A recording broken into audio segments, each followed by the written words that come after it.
I've been making documentaries for about the past 20 years. I've been a film curator for almost 15 years. I currently curate and program a film series in San Francisco at the Clarion Performing Arts Center. So if you live in the Bay Area or near San Francisco, um, you could check out the clarionsf.org. The next screening is May 11th and then May 25th. So there's that. And I basically started this podcast to talk more about live action, family friendly movies and content made for family friendly audiences or kids at times. Today we have Bill and Ted's Excellent Adventure. And Dennis, I'll let you introduce yourself. You have the mic. Yeah, this is Dennis. My name's Dennis Kearney. I'm from Lowell, Massachusetts. Been there for about the last decade or so. And I've watched way more films than I care to admit. Uh, Same goes for TV, stuff like that. I've, done a lot of storytelling in my years. So I'm always interested in seeing what makes films uh, good, what makes films interesting, and how people work when they aim for different audiences. So I'm excited to be here. Thank you, Dennis. Um, so as I said, we have Bill and Ted's Excellent Adventure. This is the movie from 1989. And this is the one that stars Keanu Reeves, Alex Winters, George Carlin. Um, with this particular film, could you talk about, like, if you can remember your first experience seeing it as a younger person and why maybe you rewatched it over the years? We could start with that. Sure. Uh, Bill and Ted came out to me, in my mind, around the same time the Ninja Turtles did. And they both had sort of a lot of weird stuff going on.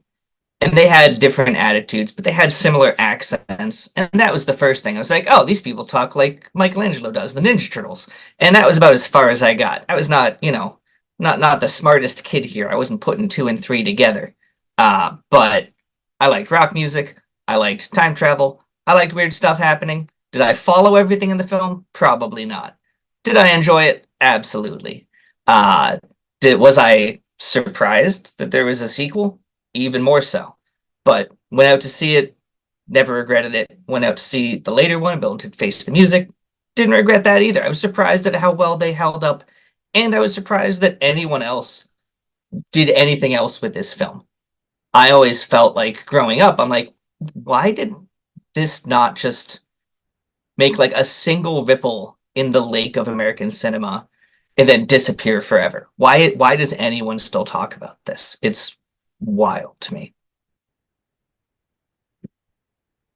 As you see it, as you've seen the film over the years, do you ever wonder why they didn't choose other historical people from history? Or is there certain people that you wish maybe they would have brought back or, tried to encounter? I mean, they did a pretty good job of it with the later ones, and that they did bring more folks in. Obviously, with, the history of like where we are now, it's like, okay, you chose an awful lot of white folks. You have like one Asian person. Was nobody else around in history? Were these the greatest people of history? Maybe.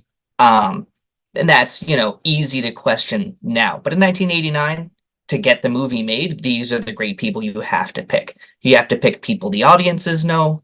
And, even with Beethoven, it's like, okay, great. But the piece they play is Fur Elise, which is the simplest piece. That, and I'm like, well, why do they choose that? And then I'm like, who's the average moviegoer gonna know? If you're showing this to kids, what piece are kids gonna know about Beethoven? They're gonna know Fur Elise. That's the one they get taught if they're taking piano lessons. So I think they had a pretty good rounded thing. I think maybe if they had one or two great sports figures, it could have been a more, action oriented film. I think Genghis Khan was a great pick for that reason. Being taking him in the modern day, be like, yeah, he would be a sports guy. That makes sense. I think my favorite person is Socrates. And I think of him a lot. I think from making documentaries for so many years, and the Socratic method is such a part of, education. Um, what is your take on Socrates? As you think of him as a historical figure and what he symbolizes. I think Socrates was a great example, both because he's a recognizable philosopher for all ages, but also because they have like a couple of quotes from him in ancient Greek and then nothing else ever again, which is great because we don't know what he said either. Uh, so it's totally appropriate that they don't try to put more words in his mouth than the absolute minimum. Um, I think he's great at being like appropriately like shocked by being what's going on. And I think that he brings a lot of humor to the situation in being, I think, one of the most fish out of water type people. With George Carlin, um, were you a fan of his comedy over the years, or how his, I guess you could look at his philosophical outlook of the world, or his transition from the comedy world to films? Any thoughts on Carlin? Honestly, I was shocked Carlin was there. I've seen a lot of his stuff. I like him a lot. But he's not really what you would call a kid's comic. He works very, very blue. He says a lot of stuff that is not family friendly. And to me, he's like one of the real master stroke touches of the film in that, if you're gonna, obviously the show is not necessarily meant for adults. It's also meant for kids. They're aiming it a lot at, okay, this is meant to be kid-friendly stuff. They made a comic book based about it afterwards. So when you make stuff for kids, you really have two audiences. You have the kids, and then you have the parents of the kids. And if the film is unbearable for the parents will not let the kid watch it. They're like, no, I'm sick of this. Forget it. But if the show has something for the adults, then they stick around. They're much more inclined to let the kid keep it on, keep watching it. And I think George Carlin was one of the many, many points in the film where if you're watching as an adult, you're like, oh no, George Carlin's here. He better not say anything in front of my kids. It just adds a little extra oomph, a little something for the parents. I noticed in the trivia and research I did about the movie and the making of the film, Arnold Schwarzenegger was offered a role. I'm not sure if it was the Carlin role or another one, but he turned it down. Um, the history of the movie, the making of it, is very interesting. With Dino De Laurentiis Entertainment Group was like the main producer. It wasn't until after a test screening that there was kind of a bidding war with distributors to pick up the movie. Um, there was a lot of discussion also at that moment in time about the personalities of Bill and Ted and and their language, and saying dude over 50 times. Do you feel like the way Bill and Ted's personalities are and their behavior, do you think that is reflective of like high school students? Does it kind of hold up, or at least for California high school students? I mean, it doesn't really hold up to anyone. It didn't hold up at the time. I don't think any 14-year-old was using the word egregious in casual conversation. And I don't think that was the point. I think they wanted you to laugh at Bill and Ted. They wanted you to acknowledge that these were not paragons of model behavior. These were stupid kids. And a lot of the comedy was from just how unbelievably dumb they were. Like with Socrates, where they're like, "Yo, oh, he said Socrates. That's Socrates. Go look it up. It's under Socrates." Like they're so dumb that like that's their level, right? No kid is gonna identify with that, but every kid is gonna go, "Yeah, that kid's dumb," and is going to enjoy that. And I think that's really what they were going for. And yeah, De Laurentiis took it on because De Laurentiis was one of the riskiest producers of the time. A lot of other producers were like, let's get something safe, let's get something, solid. The 80s teen comedies were out of the way. Back to the Future had already been made. And, to take on, be like, oh, yeah, let's do another time travel film, but this time, stupid. That was a risky move. And, De Laurentiis is one of the only people who would actually take that on. Do you think there's a moral or a deeper meaning to the movie? That's a really good question. I think, because at a certain point, if there was a moral, and you wanted to teach it to kids, the moral would be that stupidity doesn't actually pay. And that like you should do your homework or you should learn to play your instruments if you want to be in a band. And they even joke about this at some point. They're like, we got to get Van Halen in our band, or we got to get better instruments. Maybe we should learn how to play. Nah, let's get Van Halen first. And like, just at no point do they ever learn from any of their mistakes. So no, I don't think there's a moral, and I don't think there has to be. I don't think like maybe the moral is don't be like Bill and Ted, right? But for kids, they look at rewards. They look at, okay, what's the consequences? There are no consequences for being Bill or Ted. There's stuff that looks like it's going to happen. There's bad stuff that comes so close to happening, but none of it actually happens. So no, I think it's actually a very bizarre story in that way. And I think it's probably why it's not a bigger deal. Like it's not like parents aren't showing their kids Bill and Ted and be like, this is an important film, you should watch this. Maybe some of your friends with kids have. I haven't seen any of them do it.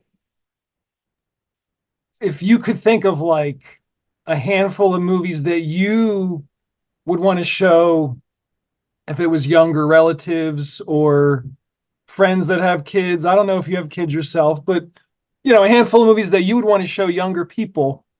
Can you think of some films that like what comes to mind? Whether they're family friendly, like I G, mean, PG-13, anything? yeah, I think there's a couple of films from what I had growing up that hold up pretty well, or at least worth talking about. Um, I think, first on the list is stuff like Princess Bride, The Never-Ending Story, stuff that has already felt timeless when I was growing up. And I think they were really going for like trying to tell a story that meant something, that dealt with difficult emotions, that really digs into some of that stuff. Because for kids, the hardest thing is how do I feel? What do I feel? Is it okay to feel this? What do I do with these feelings that I feel? To quote Mr. Rogers. Um, I think that's what's forefront on a kid's mind. Bill and Ted, I would still show it to them to have a conversation, to be like, okay, this is a fun movie. When they were like, what did you watch for fun growing up? And I'd be like, this is what I watched for fun growing up.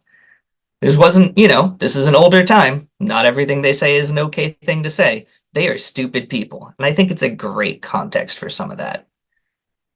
Because there's, a couple of points, most notably, where they just look at each other and they say something homophobic. And then they just continue right on. And it's even ironic in that scene because the things they're doing in that scene is like they're hugging each other. So to be homophobic in that instance is itself absurd. And so you can look at that and say, yeah, see, this is what thing people said back in the day. It was stupid then, it's stupid now. I don't think it's a case where you have some stuff like John Hughes' work where it really doesn't hold up and there's just no excuse for the context. I want to speak about Keanu Reeves. One of the reasons he is my mother's favorite performer, actor. Um, I would rent her his movies through the Netflix DVD plan several years ago. Back in the day when you got him in the mail. So she's seen like all of his movies. Um, and to think about his career, um, he's become such a almost iconic, immediately recognizable actor. You know, he's done a variety of roles. Maybe he's more known for other movies at this point. How do you look at his career or his range per se? No, I think Bill and Ted was definitely a weird movie for his career it should have killed it like it did Alex Winters's. Like he should have been super typecast, and it was really easy to say, this is a goofy film, you're a goofy guy, that's all you can do. I don't think it was until The Matrix that he really was seen as anything else. And even then, he had to say whoa like 14 times in that film because that's just what people expected of him. They're like, this is what you do it so well, please just do it. And he's like, all right, but I get a trench coat, right? They're like, yeah, whatever, just say the word. But I think he actually brought a lot of personality to the characters and made them more human. Because they were supposed to be just your typical 80s slapstick where they just said dumb stuff and did whatever. But the fact that they cared about this stuff and cared about other people and cared about each other, um, and had aspirations and had of being something more than what they were. I think Keanu and Alex Winters brought that to those characters. I think it's understated. If you could time travel, where would you go? Oh, it's a tough question. I have thought a lot about time traveling back and forth, and I would worry that if I messed with anything in the past, I would just completely wreck my entire time here. But if I had a Bill and Ted phone booth where I could go and tweak things and it wouldn't, unravel causality as we know it, I mean, obviously, I'm going to the future to sort of see how things turn out. And then I would probably end up a little bit back around Civil War times and just warn people how that was going to go and be like, hey, like this is not a great scene, but you need to be really more careful about how you set up, congressional stuff. And if anybody starts interfering with that stuff, it's a much bigger problem than you think it is. Uh, but not to get super deep. But yeah, it's about where I would end up. I would meddle with the Civil War. I would like to see America be a much more coherent union.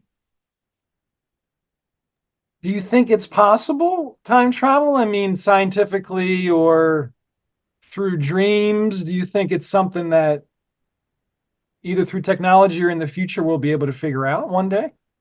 I mean, we don't know. We don't know, right? Uh, there's a lot of people, a lot of arguments for dreams and as a special case of sort of having experiences. There's lots of reports of people reporting dreams of things that haven't happened yet. And it's difficult to reproduce those things. So scientifically, it's hard to say. I do have the good fortune of knowing several really, really smart physicists. Uh, and we've had these conversations over some beverages. And they assure me that time travel is possible forward, but not necessarily backward. Because of that whole like you would never be able to go back to the world you were in. You would always be creating a new version of the future, of the present rather. Um, and I think my favorite quote about it is Bill Gates, who is like the surest sign of that we haven't invented time travel yet, that it doesn't exist, is that we would immediately be bombarded by tourists from the future.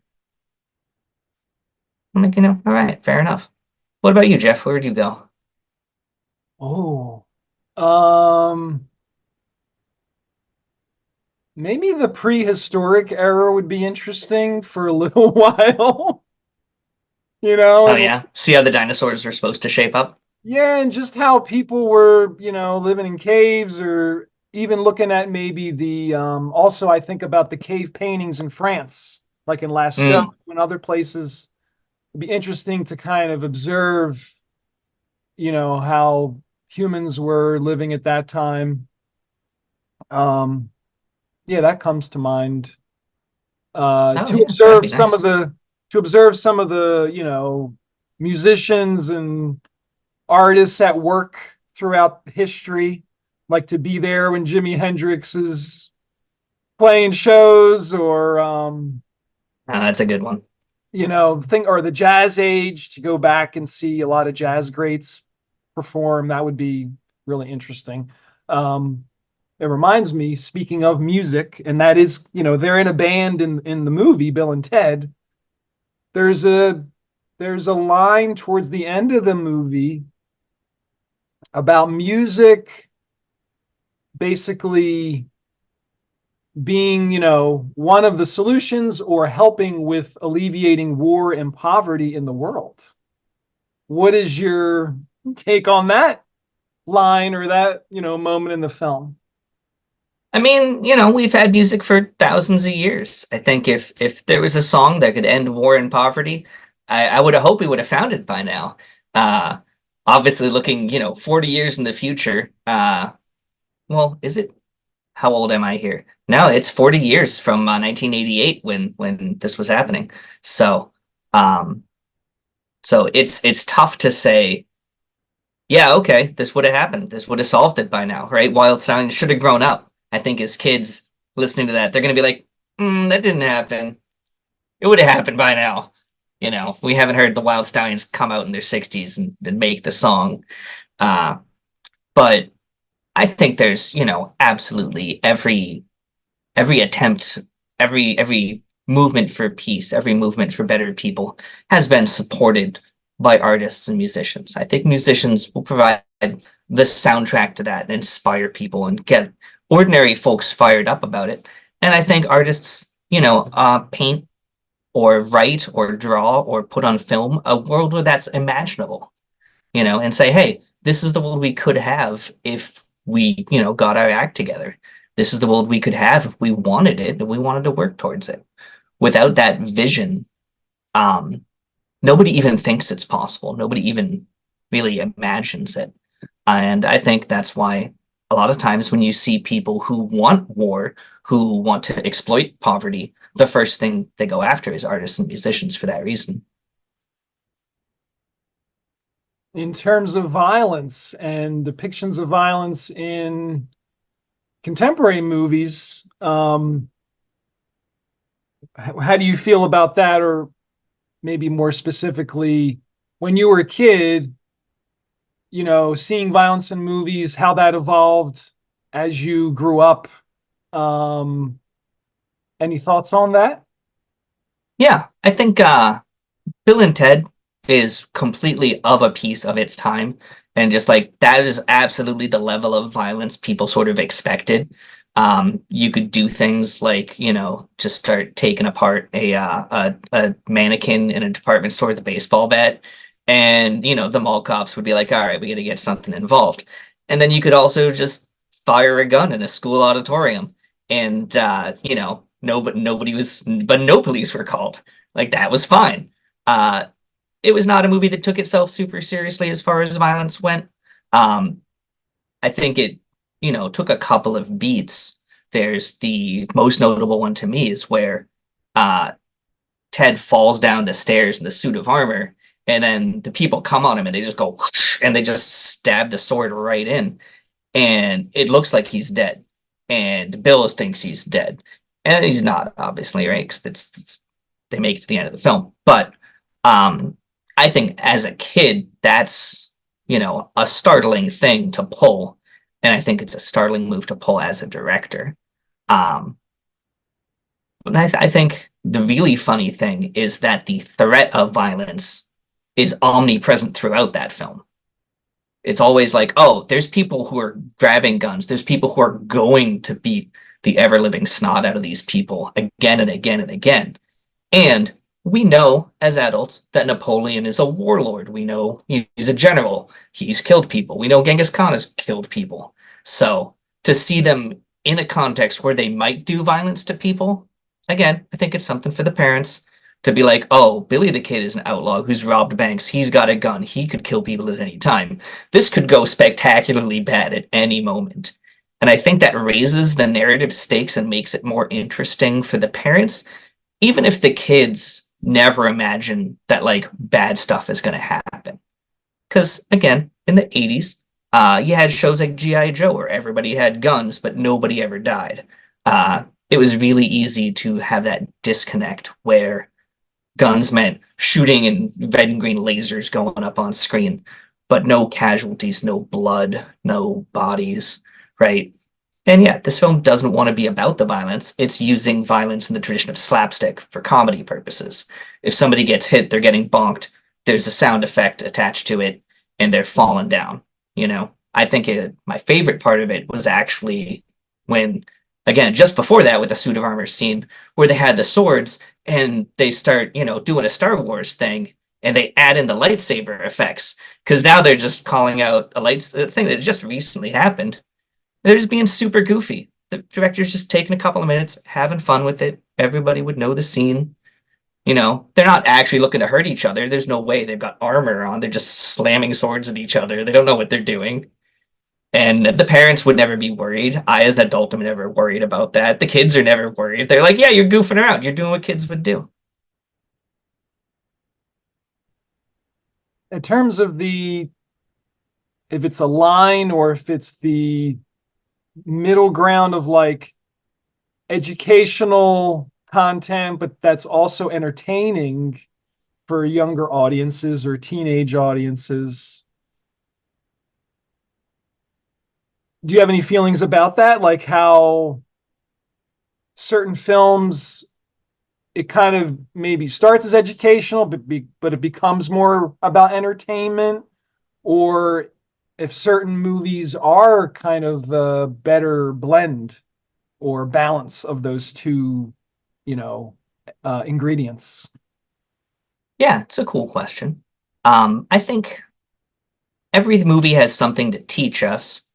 Uh, Even if it's just here's how a movie is made, here's the choices the director made, here's the choices the actors made. But I've studied a lot of film from an analytical perspective. Uh, Also, as someone with autism, I've studied films as like, this is how people think people act. Even if it's not how people think people should act, I look at it as, okay, this is what people sort of, the range of emotions and actions that people expect or in comedy that people don't expect. Because comedy is all about people just doing unexpected stuff. People sort of expect Beethoven to be good at piano, right? Him picking up the piano is, playing it for a laugh, right? Is not playing it for a laugh.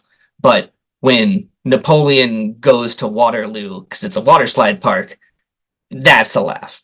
Um, but I think Bill and Ted in particular is educational by accident, which is exactly how Bill and Ted learn.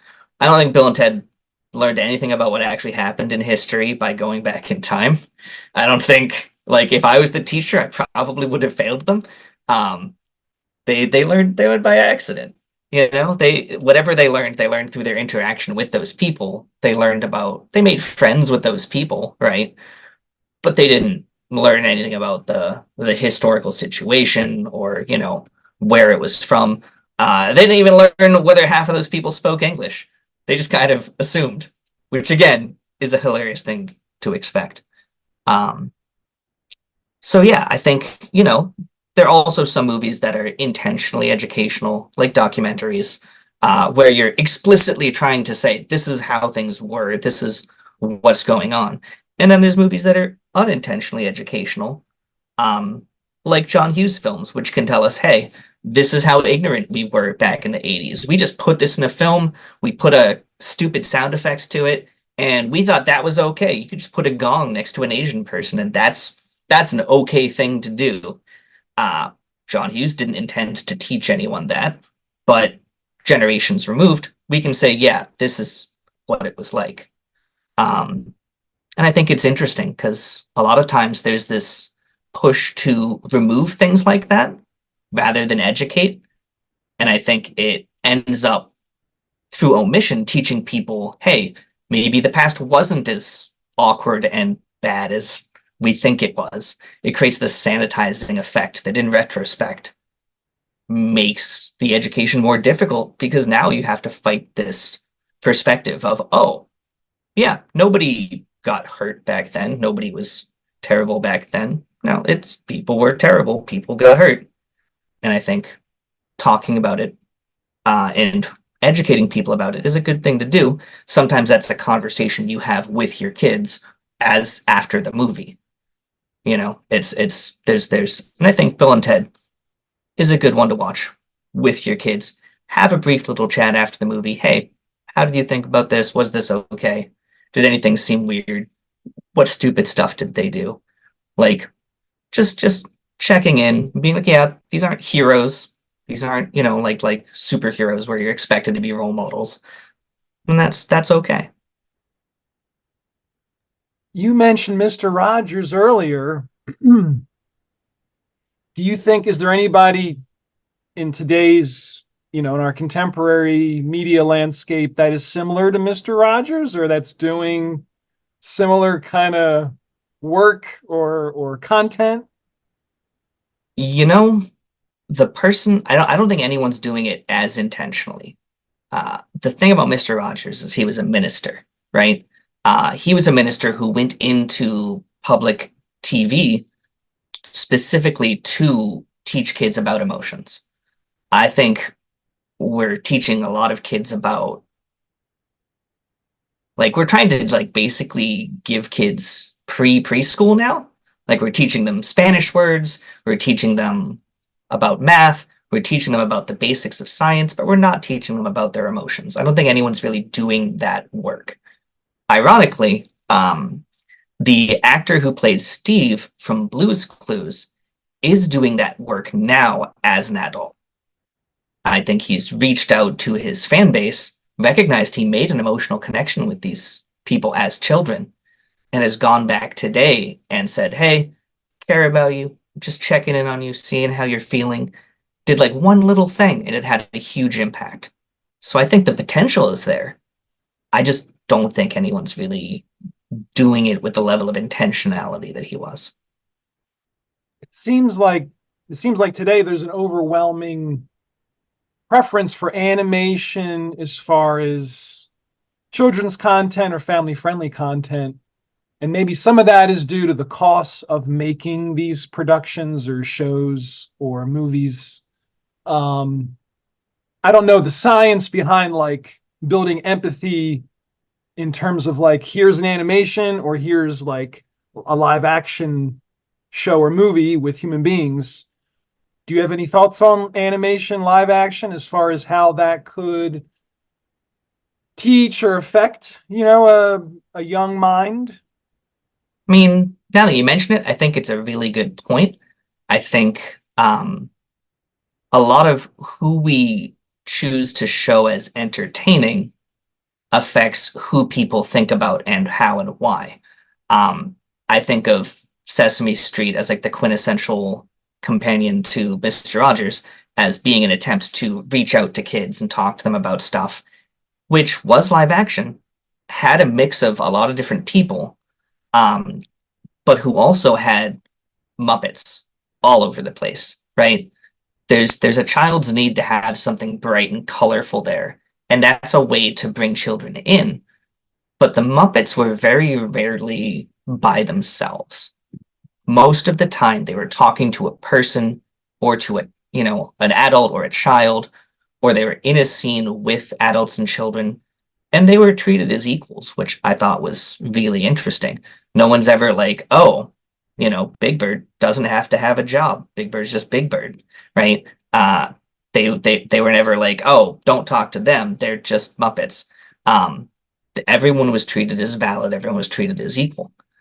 I'm sure there's some cost savings in CGI, right? No one's doing hand-drawn animations nearly as much. Um, I think, you know, with I'm talking about at least with the very young kids. You get older, you get more of the manga, anime. There's definitely more of that. And I think there's definitely a cost thing there. Like American animators are just way more expensive, and most people don't want to pay that. But I think if the only people you care about are animated, it might make it more difficult to make that breach and jump to live action. Um, if there's not, a mix of the two somewhere. If those worlds never cross, then it's possible that whatever lessons you learn go, oh, as a child, it's not easy to say, oh, all of these things are the same. You're saying this is how the animated world works, this is how live action works. Just like how as a kid, in the animated world, if you didn't like somebody, you dropped an anvil on their head, right? Growing up, that was an okay thing. And I knew even as a kid that wasn't an okay thing to do, right? In the real world, you couldn't just go and, put some dynamite under them and push down the detonator and blow them up. I knew that in the real world, it wouldn't just make a cloud of smoke, it would just explode them, right? So I think even kids intuitively understand that those worlds are different. But I think there's definitely a place for live action, a place for teaching kids about these things and teaching kids to care about real people. Even if they're not as exciting, they're not as bright, they're not as colorful. I think you see that with Blippi is the best example right now. It's just the brightest, loudest possible person a person can be. And like and it's like an attempt to compete with like these cartoonish characters you see. Um, I don't know that it's that successful. I don't think that's what kids really care about with people. Kids love their parents. Their parents aren't that bright or colorful. Their parents don't use those kinds of glasses. Do kids need to be that aggressively entertained? Right? They might not be. To talk about the cultural reach of Bill and Ted, there was a serial, there was comic books, video games on various platforms. Um, Not all movies have that quite of a range and reach. Do you have any thoughts on that, the cultural reach of Bill and Ted? I think it's as it's gotten older, like at the time, sure, there was a bunch of different stuff that they tried to do with it. Um, I think, but like a lot of the choices they made were weird choices. I don't think marketers understood Bill and Ted at all. When they did the comic book, for example, they got Evan Dorkin to do it. And Evan Dorkin is a guy who had just done Milk and Cheese. Uh, Milk and Cheese is a comic about a carton of milk and a stack of American, like a wedge of Swiss cheese, and they just commit unimaginable violence on people. It was, done by slave labor graphics, the same people who did Johnny the Homicidal Maniac, who later that guy went on later to do Invader Zim, and another great example of people not understanding who they were hiring. And so it was a weird choice for Bill and Ted comic book. And I've read the comic book, and I'm like, having read Evan Dorkin, I know who this guy is, I know what he's about, and I can see that he was just doing Milk and Cheese with Bill and Ted. It was a very different thing. And it didn't take off, and I wouldn't expect it to. The sequel was definitely written directly at parents, did not care about the kids at all. And because I think it had a fan base among people who picked up on the stuff they were putting in for the parents. But if you do that and you just go for those people and you just go for the in jokes, you've got a cult film, and that's what Bogus Journey is. Um, I think they tried to bring it back for Face the Music, but again, by that point, that's just Hollywood had gotten a full hold of it. There was, I think, Bill and Ted. Like if De Laurentiis had made Bill and Ted Face the Music, I think it would have been a great film. If they had just said, "Yep, we don't know what we're doing. We're gonna let you do whatever you do. We trust what happened," and they made something that was for kids and for adults, it would have been great. As it was just another cult film, but it had lost the energy because you knew what was there by now. They'd already made all the in jokes in Bogus Journey. There just isn't anything else left to do. And I think also a lot of the cultural touchstones, like the Valley accent, the rock music, like that kind of stadium rock, all fell out of the mainstream. And so Bill and Ted became increasingly distanced from mainstream culture instead of being seen as this quintessentially American thing. Something I thought about watching the movie and just like doing research for the podcast, reading about all these different movies from like silent film era to today is like, um, if kids aren't really taught, like if their parents aren't religious or spiritual, then what are the ways to teach morals? I mean, it doesn't have to be movies or shows, but like I wonder in general or philosophically, how to how to, teach a young person right from wrong, or this is how you treat someone, or this is how you treat yourself. This is how you should, view the world. Um, do you have any thoughts about that? Yeah, I think about it a lot. I'm still active in, the UCC, the United Church of Christ. Even as I recognize that the way of doing church is just like Bill and Ted has drifted away from the mainstream of what Americans do. Um, Even Americans who want to espouse Christian values, so to speak, who want to be non-judgmental, who want to care for the marginalized people, who want to help people, who want to love their neighbor, the church isn't the place to where that's done anymore.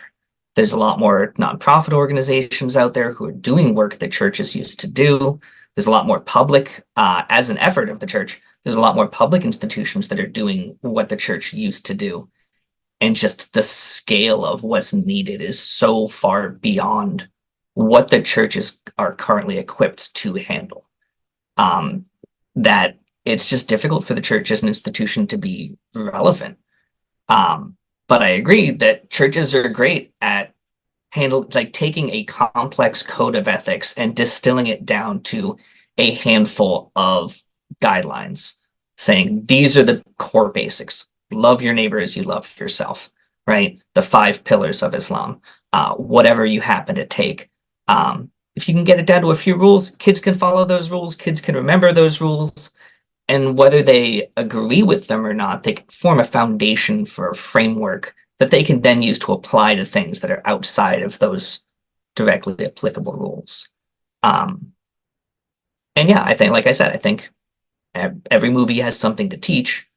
I think even, Bill and Ted's philosophy of be excellent to each other and party on, dudes, is a childlike philosophy that is stupid. Like it's what like it's about as vague as you can get, you know. It is the vanilla ice cream of philosophies. But for a kid, you know, that sounds good. That's they're still figuring this stuff out, so that's fine. It doesn't have to be smart. Um, and that's why I, would watch it with kids today and use it as an example. I'm not going to be like, hey, these kids were bad, these kids were, because they're not malicious. They're not at any point having any bad intentions towards anyone. They just genuinely want to be excellent to each other. They want to be good people. It's just that their primary priorities right now are in, uh, passing school and not getting sent to the military academy. And, if you dig real deep into it, and you're like, I guess maybe there's some subtle anti-war message there that getting sent to the military academy is like the worst thing that can happen. Um, like that's being regarded as the child equivalent of hell. Like this is where you're gonna get sent if you're bad. Um, so okay, sure. That's if you want to read into it there, it's there. But yeah, I don't think ethics was really at the forefront of Bill and Ted's in particular. We have a little bit of time left. Is there any areas or topics you wanted to bring up related to the movie, or family friendly content, children's media? I mean, like I was saying, the fact that there's always two audiences, the kids and the parents, are really evident in this film, I feel.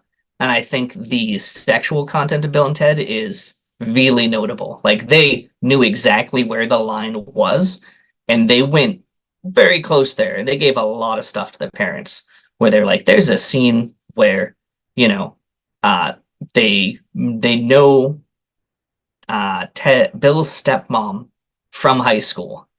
And like it's like, yep, that was that remember when I asked her to prom? And like they get super mad about this because like it's literally being like, hey, remember when I hit on your mom? Um, it's a very weird and it's a thing where the kids they're just gonna be like, oh, this kid these are kids messing with each other, but the parents are gonna be like, wow, the way that they look at Missy, the way that like his father like kicks him out of his own room, gives him money, says, "Hey, go to the store," and then closes the door. That's a very, very risky thing to put into a family-friendly film. But I'm fine with it because it's going to go completely over the kids' heads. Any kid who like doesn't know exactly what's going on, they're gonna it's gonna go right over their head. They're gonna miss it. I think there's even a song called like "The Boys and Girls Are Doing It," which is another great example of like, oh, if you know what they're talking about, that's why are you putting that in a kids show? Uh, but they're doing it for the parents, and it's like they use it in the context of the water slide. So it's another great example of using something that's going to go right over the kid's head. The boys, girls are doing it. Yeah, they're all going down the water slide. That's what they're seeing. That's what they're going to associate with it. Um, Whereas the parents are getting a completely different message out of that. And Missy's character throughout that is used as a big like, hey, this is for the parents. Thanks for watching the movie. Here's a little something for you. Looking at technology and all the ironies and innovations and ways it, makes life more convenient in this moment in time that we're living. Um, what are your thoughts on kind of moving into the future? If I don't know if you're a psychic, but imagining, how technology will evolve from here, um, and how that might affect education. Well, I think we tried to take a big step forward during COVID with having virtual classrooms, where we're like, we have all this technology. We don't have to subject our kids to this potentially lethal virus. Let's have our kids stay home.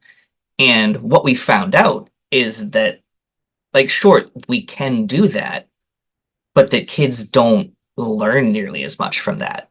We found out there's a lot you lose from not being in a classroom, that there's some reason that particular thing was not just a thing, a tradition we carried blindly forward. Being in a classroom and having that attention is a vital part of academia. And you see it as well with college students. It's not just because they're children. College age students also suffered during COVID. I think as far as education goes, there's a lot of, at my own workplace, what they call YouTube University, where if you don't know how to do something, you type it into YouTube, you look it up, and then you just do whatever that video says. There's a lot of trust in video education, but video education itself isn't vetted. And so I think we're going to see a lot of people for the next 10 years make a lot of easily avoidable mistakes because they're just clicking whatever the algorithm tells them is the most appropriate video for that. As we learn the limits of that, we'll realize that what we need is to have trusted experts and professionals in education. What I would really love to see is actually applying science to education and pedagogy and saying, okay, let's set up some classrooms like this. Let's set up some alternative classrooms. Let's do some tests. Let's see what actually works. And then based on those scientific results, apply them to public education. But that hasn't been the course of public education. So I don't think we'll be using technology nearly as well as we could be. We won't be using it to improve our methods of education. We'll be using it because it's there. We'll be saying the iPads are around, so the kids need to have iPads. TVs are around, so the kids need to have TVs. The internet is there, so we need to have the internet in classrooms, whether it improves things or not. In regards to someone like Neil Postman, who wrote Amusing Ourselves to Death, Disappearance of Childhood, which points do you think he got right in his writings in these books that he wrote, several years ago? Postman's an extremely provocative author. I think his original arguments, as I understood them, were that the skills you needed to read a book were the same as the skills you needed to participate in democracy. You needed delayed gratification. You needed to be able to take abstract things and turn them, take concrete letters and turn them into words, into paragraphs, into ideas. And you needed critical analysis to sit down and say, is this correct?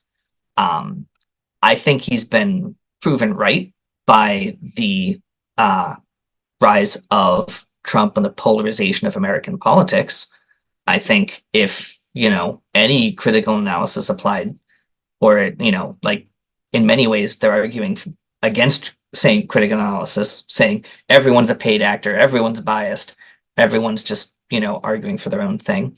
Against delayed gratification, any kind of public investment is a waste, and, we need to do stuff that helps us now, um, as well as any kind of abstract thinking, saying, nope, just just look at what's in front of you, just pay attention to what's going on right now. Um, Looking at problems as complex as immigration with simple, oversimplistic, overly concrete solutions like building a wall. Like there are ships, there are planes, there are so many other things. A wall doesn't keep people out. Um, there's so many other, the problem is much more complex than that. So I think Postman is correct that our desire for simple solutions for complex problems have weakened our democracy. And you can see that in the ratings that international observers have given to the United States in particular. Um, I think that his emphasis on books as the saving grace harkens to a dangerous kind of nostalgia, and that the solution he presents is if we just go back to books and stick with books, everything will be fine. I don't think you can ever go back. I think you can only ever go forward. I think it's up to us to create new media that does the things that books do and create compelling reasons to build those same skills in order to have a better democracy in today's day and age. Do you think childhood, as you know it, experiencing yourself, has it evolved? Like, do you think is the duration of childhood shorter in today's world, or is it the same, just kind of in more complex ways? How do you think about that? It's an excellent question. There's lots of abstract ways to talk about it.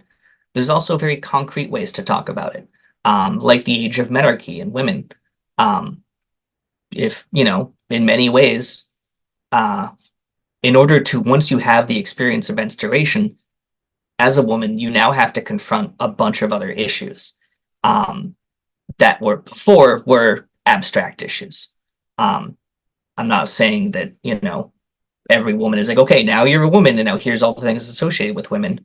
Unfortunately, a lot of women have to confront some of those issues the day they start looking even remotely like a woman due to the prevalence of predators.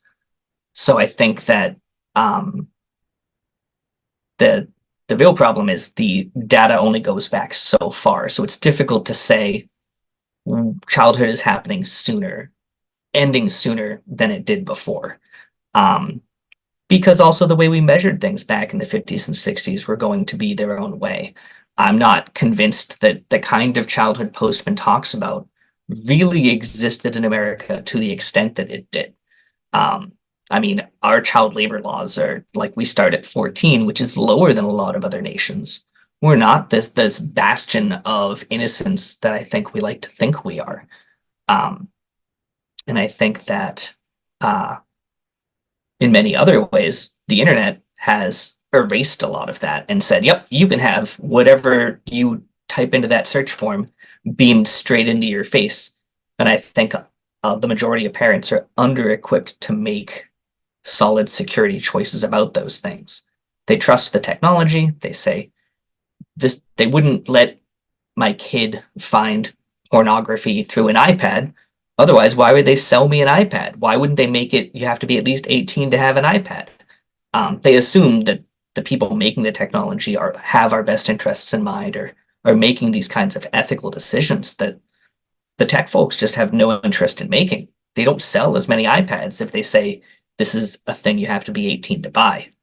Um, so I think, there's the film I think of the most in the past 10 years is Eighth Grade by Bo Burnham. Does an amazing job of illustrating just how different childhood has become. Whether it's sooner or later, it's certainly become more complex. The consequences of being a child and making the kind of mistakes when you are that you do as a child are much higher because they get broadcast to the internet and they can be recorded for posterity. Whereas when I was a kid and I messed up, maybe my friends saw it, maybe they told people about it, but I didn't have it in streaming video displayed around the world forever. I wonder if one of the maybe solutions is like education at the kindergarten level about like the internet, like what is the internet, how do you use it, what is social media, how do you use it? um do you feel like would that be, is that a valid solution, like to kind of educate kids at even a younger age about this kind of stuff? I would love to see it, but I also know full well that my 2-year-old nephew has an iPad in his hands and knows how to work the phone better than his parents do. Like, by the time they get to kindergarten, it might be too late. Our educational institutions are built for a time when none of this existed, right? And they have not kept up with that level of technology, the level of media literacy required to do that. I don't think it's fair to expect that of a 2-year-old. I don't think you can teach a 2-year-old that like, hey, sometimes the iPad isn't right. Like that's just not a thing. I don't think it would work at 5 either. I don't think, like that 5-year-old's not ready to have that conversation. When you think about teachers you've had over the years, um what what really makes a great teacher or educator? Hmm. To me, a great educator is someone who makes a connection with their student and finds out why they want to learn. There's always some motivation that that child has, um, or an adult, right? Because you can learn, you can be a teacher and teach adults as well. But I think being a good teacher is about finding that motivation and connecting that motivation to the content you're trying to teach. If you're trying to teach a bunch of children and what they care most in the world about is basketball, you need to include basketball in your analogies. You're not going to get anywhere talking about medieval warfare, right? And if the kids you're talking in, if the adults you're talking to are all from, Latin America, talking to them about American football isn't going to cut it. You need to reach the people you're talking to and understand that you're trying to reach them. And the best teachers I've known have all taken that responsibility on and said, how do I reach you? Rather than just dispense the information and say, well, I've taught you what it is. If you don't get it, you're stupid. Well said. I want to thank you again for your time, and it's been very interesting, and I'm glad we went into so many different directions. So I appreciate your thoughts and your energy today. Yeah, thanks. It's been great chatting with you, Jeff. I'll let you go to enjoy the rest of your day and weekend, and we'll be in touch. Maybe I can have you on on a future episode again. Absolutely. Love to. Thanks, Dennis. Thanks, Jeff. Take care. Take care. Bye. Bye.